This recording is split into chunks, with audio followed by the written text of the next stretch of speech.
예수님을 만나고 믿고 이제 구원의 감격으로 가득 찼을 때를 기억하십니까?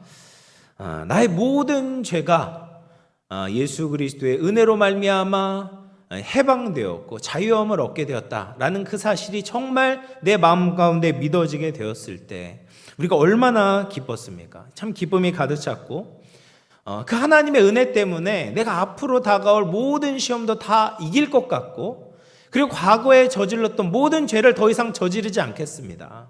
이제는 주님을 위해 살겠습니다.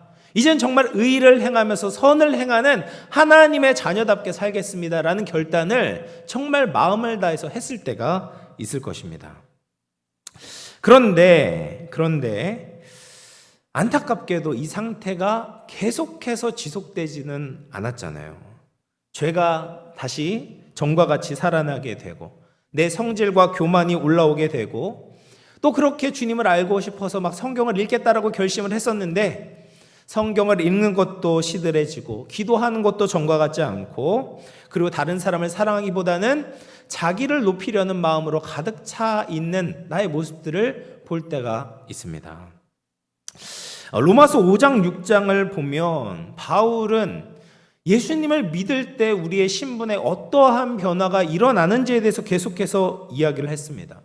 우리는 죄에 대해서 죽고 의에 대해서 살아난 자가 되었다라고 이야기를 했어요.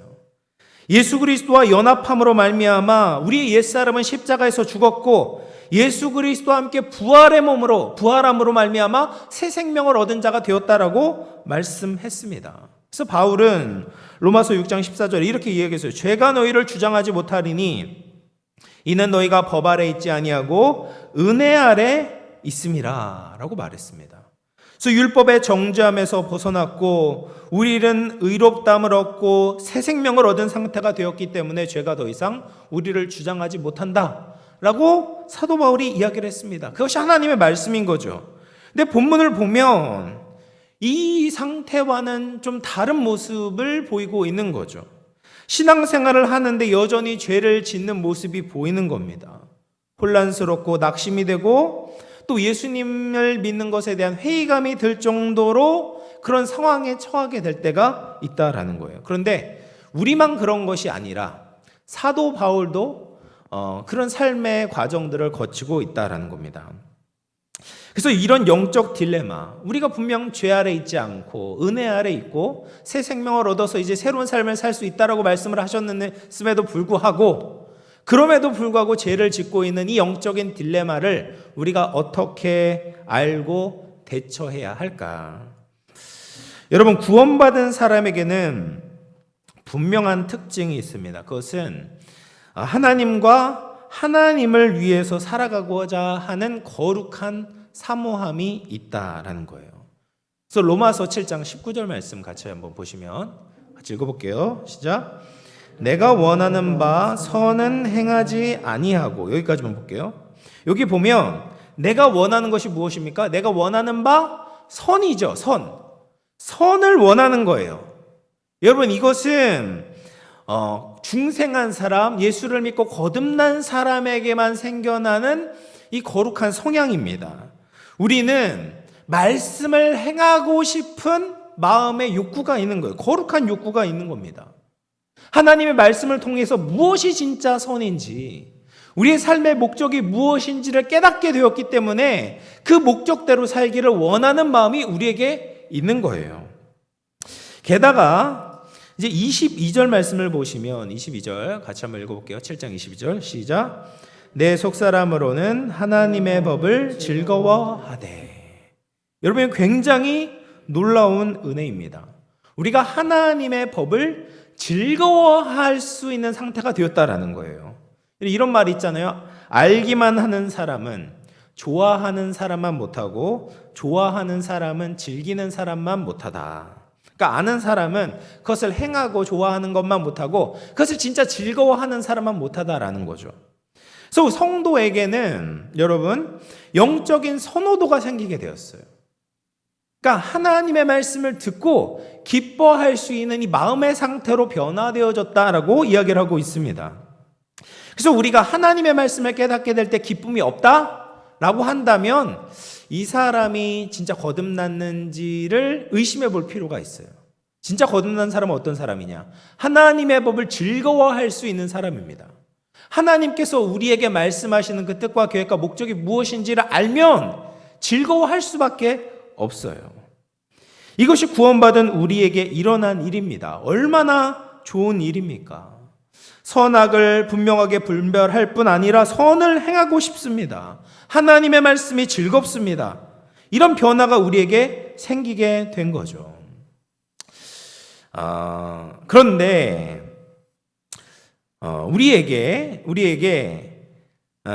율법에서 말미암아 율법에서부터 우리가 자유함을 얻었다라는 말에 대해서 우리가 종종 오해할 때가 있습니다. 자주 이야기를 했던 거지만 우리는 율법 폐기론자들이 아니잖아요.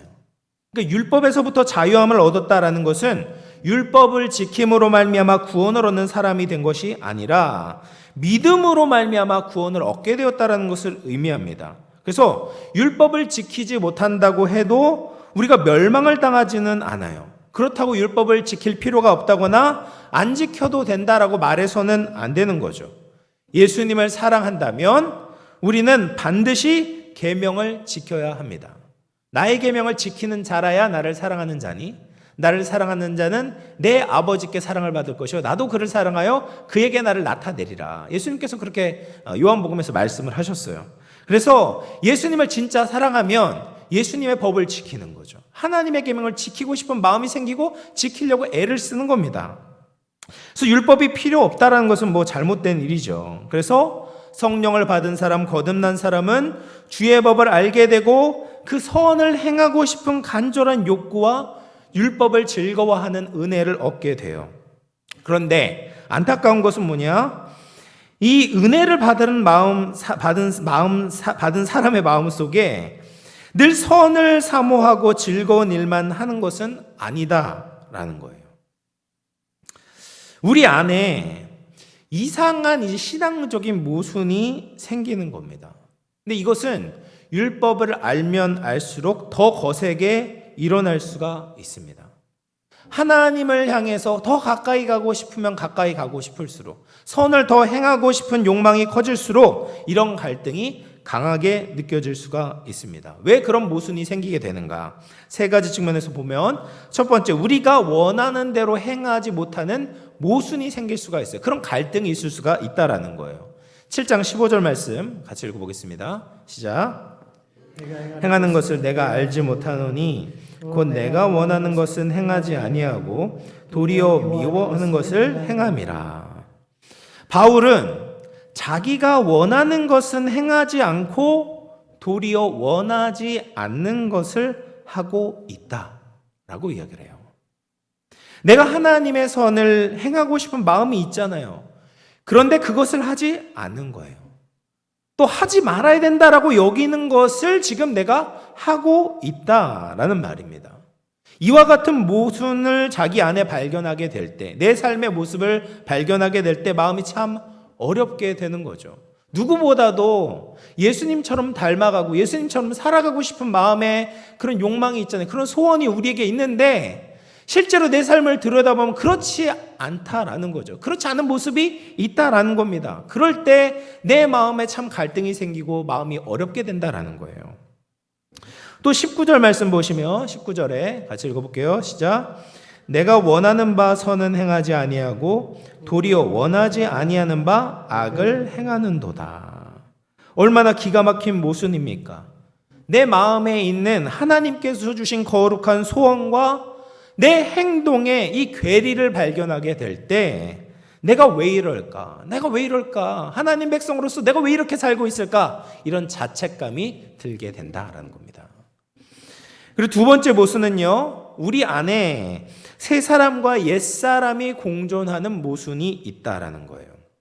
그러니까 우리 마음 가운데, 우리 마음, 내 소원과 행위에만 모순이 있는 것이 아니라 마치 내 안에 두 가지 자아가 있는 것 같은 모순이 있다라는 겁니다. 7장 17절 말씀 같이 읽어보겠습니다. 17절 시작. 이제는 그것을 행하는 자가 내가 아니요 내 속에 거하는 죄니라. 여러분, 우리가 죄를 범할 때 그럴 때 내가 싫어하는데 막 억지로 악을 행하는 것은 또 아니에요. 그렇잖아요? 그러니까 악을 행하고 즐기고 싶은 마음이 또 내 안에 있는 겁니다. 그러니까 판이하게 다른 두 개의 성향이 갈등을 일으키고 있는 거예요. 그래서 17절 말씀 보시면 내가 아니요. 그러니까 내 안에 내가 있는데 내 속에 거하는 죄가 또 있다라는 거예요. 이 두 개가 상반된 성향을 가지고 있어요. 상반된 욕구를 가지고 있는 거예요. 그래서 거듭난 나는요, 하나님의 뜻대로 행하고 싶은 욕구가 있어요. 그런데 내 속에 있는 또 다른 어떤 죄는 하나님의 뜻이 아니라 내 육체의 본성, 이 죄성을 따르고 싶은 욕구가 또 내 안에 자리 잡고 있다라는 겁니다. 그래서 내 안에 이렇게 두 개가 이렇게 상반되게 갈등을 일으키고 있는 모습을 보면서 내 안에 이제 모순이 있다라는 거예요. 비슷한 맥락에서 25절 말씀을 보시면 25절 하반절을 보면 그런즉 내 자신이 마음으로는 하나님의 법을 육신으로는 죄의 법을 섬기노라. 이 마음이 뭐냐면 이제 하나님의 뜻대로 하고 싶은 마음이에요. 그러니까 거듭난 우리의 영혼을 뜻하는 것이죠. 근데 그와 반대로 육신이 또 있어요. 육신은 아까 이야기했던 내 속에 거하는 죄인 겁니다. 그래서 중생받은 세 사람이 있는데 옛사람의 흔적이라고 불릴 수 있는 육신이 또 내 안에 있는 거예요. 그래서 내 마음으로는 하나님의 법을 섬기고 육신으로는 죄의 법을 섬기는 겁니다.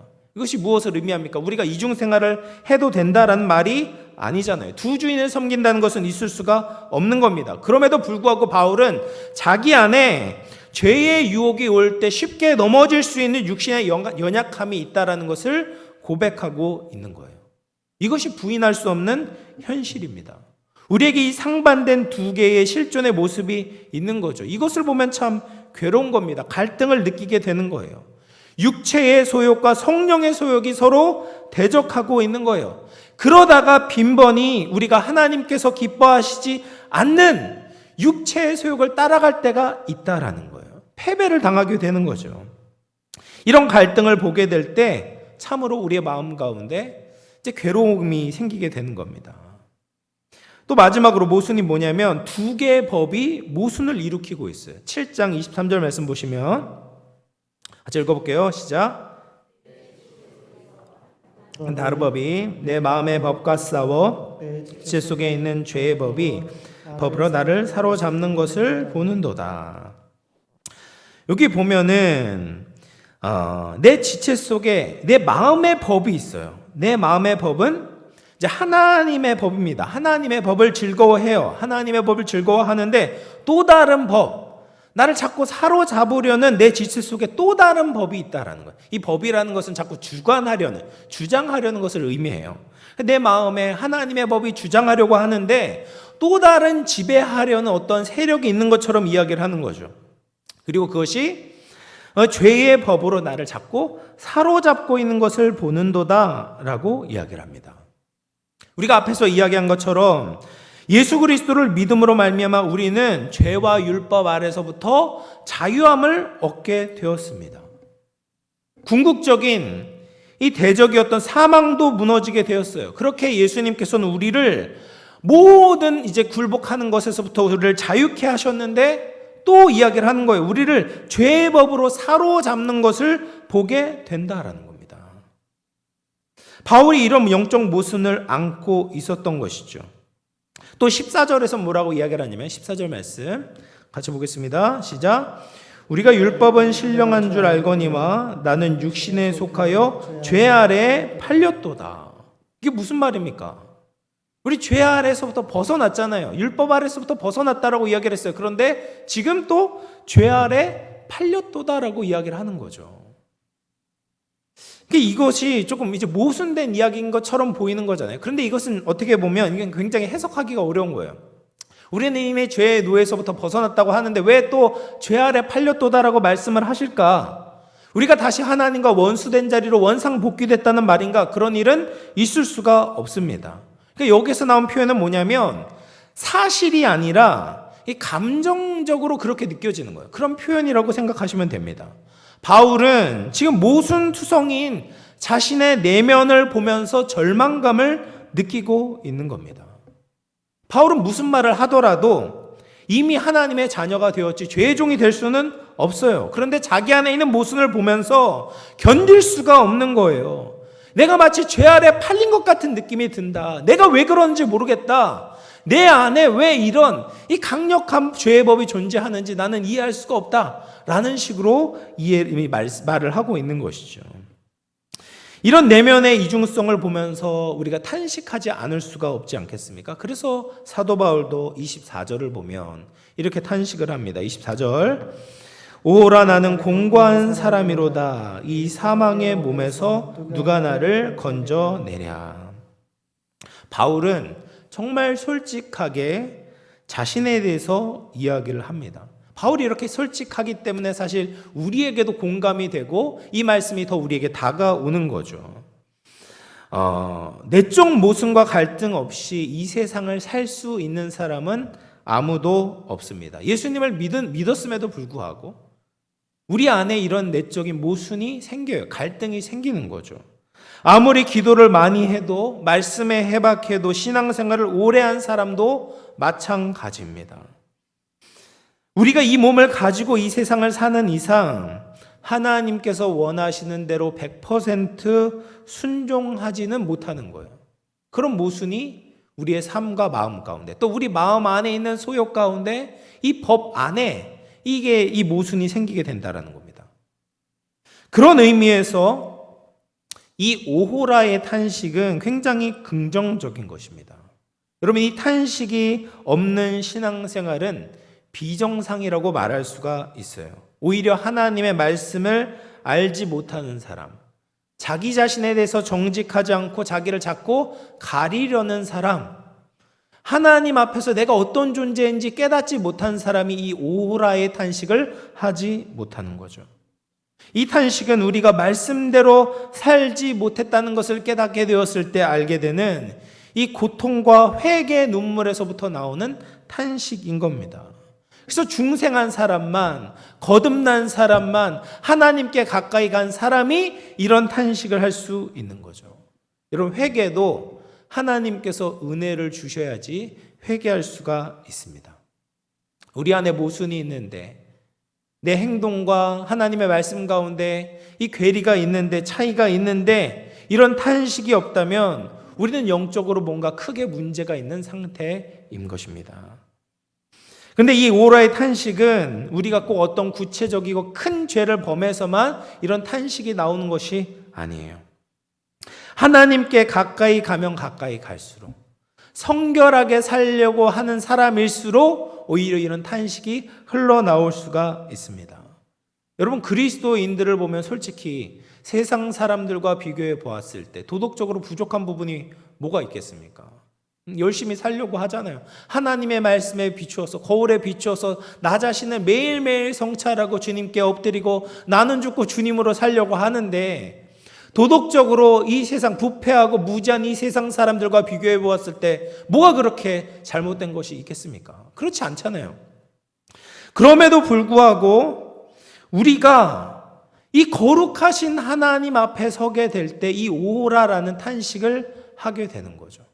하나님이 얼마나 거룩하시고 깨끗하시고 크고 위대하시고 전지전능하신 분인지 우리가 알면 알수록 이런 탄식을 하게 되는 겁니다. 여러분, 어두운 곳에서 보면 이 더러운 것이 잘 보이지가 않습니다. 불 꺼보세요. 뭐 더러운 게 보입니까? 근데 불을 켜면요, 가까이 보면요, 환하게 비춰주면 여기에 어떤 더러운 것이 있는지 너무나도 잘 보이게 돼요. 어떤 얼룩이 있는지, 머리카락이 있는지, 먼지가 얼마나 많은지, 세균이 얼마나 많은지 깨닫게 된 것입니다. 마찬가지로 중생한 성도들도 하나님께 가까이 가면 가까이 갈수록 나의 추악과 더러움을 더욱더 절실하게 느끼게 되는 거죠. 그래서 오호라 나는 공고한 사람이로다 라는 탄식을 할 수 있다는 것은 내가 그만큼 하나님의 뜻에 민감한 사람이다라는 것을 보여주는 것입니다. 그런데 여기에서 끝나서는 안 되는 거죠. 그냥 여기에서 오라 나는 공고한 사람이로다. 이 사망의 몸에서 나를 누가 나를 건져줄까? 이런 탄식만 하면서 지낸다면 차라리 그냥 마음 아프지 않게 마음 편하게 죄를 짓는 편이 더 나을지도 모릅니다. 그런데 우리에게는 거기에서 끝나지 않는 진짜 소망이 있죠. 바로 예수님께서 우리와 함께 계시는 겁니다. 우리가 연약하고 부족하지만 우리에게는 예수님께서 계십니다. 하나님의 말씀을 붙들고 살아가는 사람들은 그냥 괴로워하는 것에서 멈추게 하시지 않은 거예요. 그래서 25절 말씀 같이 한번 읽어보겠습니다. 시작. 우리 주 예수 그리스도로 말미암아 하나님께 감사하리로다. 그런즉 내 자신이 마음으로는 하나님의 법을 육신으로는 죄의 법을 섬기노라. 여러분 이것이 이해가 되십니까? 24절에 오라 나는 공고한 사람이다. 또 뒤에도 내 자신이 마음으로는 육신의 법을 하나님의 법을 마음으로는 하나님의 법을 육신으로는 죄의 법을 섬긴다라고 말을 함에도 불구하고 우리 주 예수 그리스도로 말미암아 하나님께 감사한다라고 이야기를 하고 있는 거죠. 어떻게 이런 전환이 이루어질 수가 있습니까?